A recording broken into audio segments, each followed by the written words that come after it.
In teaching the down, I can use my hand to pressure the puppy down. Down. Good. Mickey. Good boy. Mickey here. Good boy. I can use my foot to pressure the puppy down.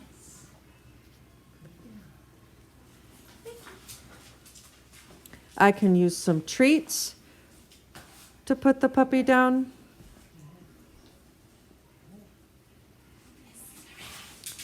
Good boy. Here. Good boy. Or I can use slight pressure on the shoulders to put the puppy down. Any of these methods will work well. Just remain consistent. When I begin my desensitizing, I use something to drop on the pup. Notice I keep my foot on the leash so that my dog will self-correct if he tries to get up. When I drop something on my dog, each time I pick it up, I say the word down. Touching your dog during this time is important. Let him know that you are happy with what he's doing, laying still.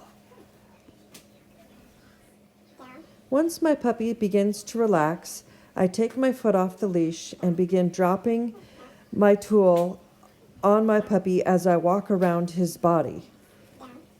Notice I still keep up the touch so that my puppy understands I'm happy with what he's doing. This is an older dog. Now I'm going to teach the sit-stay. To teach the sit-stay, I want to keep my leash slightly taut as I'm going to be holding my dog in place. As I move around my dog, I again want to touch. Reason being is as I touch my dog while I move around, my dog realizes that that's what I want from him. It feels good to just sit there and be petted. Leash taut, again, touching my dog as I move around him. Then I want to progress without having to touch my dog, but I still want to keep my leash slightly taut as I walk around, letting my dog know that I still want him to stay in the sitting position. If he moves, I just can pull up slightly and ask him to resit.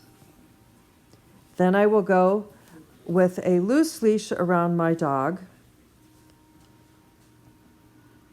Stay. And then I can work on different lengths away from my dog. Again, using touch as a reward. As you progress into teaching a stay, you want to do different things. Move around your dog, different directions, touch your dog. And what I like to do is I'm teaching my dog also to tolerate strangers coming up to him. So I'm doing moves that a person might do as he comes up to my dog to pet him. Some of it might be a little strange to my dog, so I'm desensitizing him to weird moves that people make. So I want to make sure that I touch him in many different ways, but remember, by touching him, it always feels good. So he will learn to take petting even if it's done weirdly. Stay. Stay. Stay.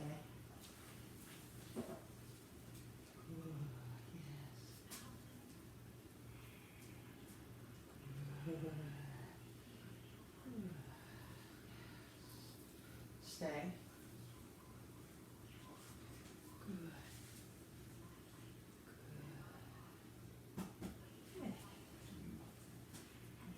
Finny.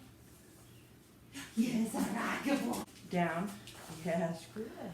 Now I'm going to teach my pup to stay in the down position. Here, Mickey, Mickey. By doing this, I put him in the nice down, and then I'm going to keep my foot on the leash. To start, I'm going to move my body around, but keeping my foot on the leash.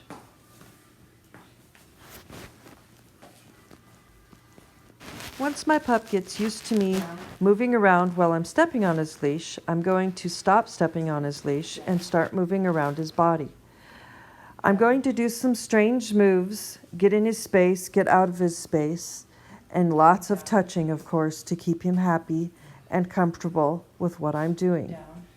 These are also moves that other people may make in his lifetime. So remember, do weird stuff. Down. Be creative. Down.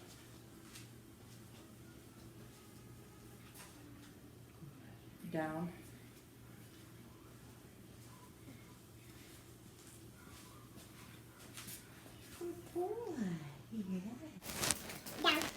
Finally, I want to desensitize my dog.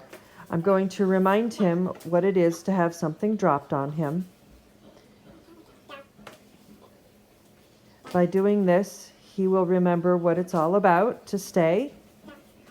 And then I'm going to get a much harder thing that he will want to chase. Down. My cat.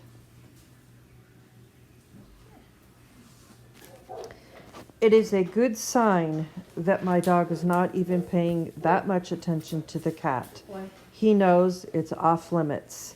And I know my proof training is finished.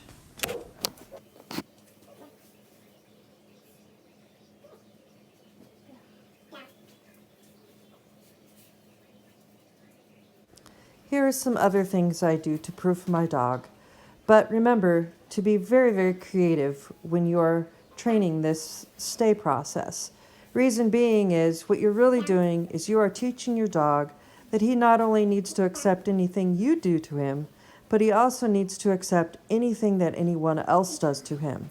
So the main thing is do weird stuff and make sure that he's comfortable with what you're doing to him. And you will have complete success. Good luck, everybody, and have fun.